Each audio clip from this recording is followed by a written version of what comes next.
well, lots of themes. I think one is still the low take-up, and the fact that there's still the sense that there's a lack of knowledge, even though the Social Services and Wellbeing Act was strengthened in terms of direct payments. It still seems that at local authority level and social worker level, there still isn't that robust understanding, of direct payments, the opportunity it affords, what you can and can't do with it, and also the sense of letting it go, let people manage. So I think that was one theme.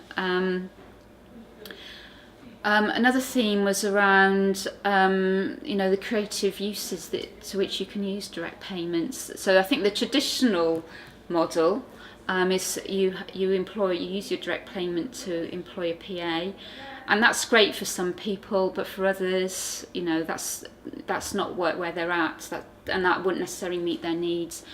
But there's, people are using it for short breaks, respite. People are using it to purchase equipment. We heard an example where somebody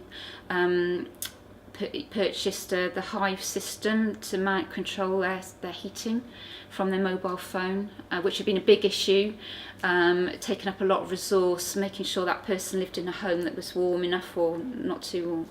So that freed up a big resource. We heard about pooling direct payments for people to have more of a social life, be able to go out to football matches or whatever it is with company, not just with a PA, but with like-minded people. We heard about people using it to, for example, a carer got a direct payment, to be able to get things like massages, as part of their well-being and sort of stress management and stuff. So lots of creative ways that people are using direct payments. But I suspect most people, whether that's potential recipients of direct payments or people in social services, don't realise that actually that's what it's there for, and they can make the most of it.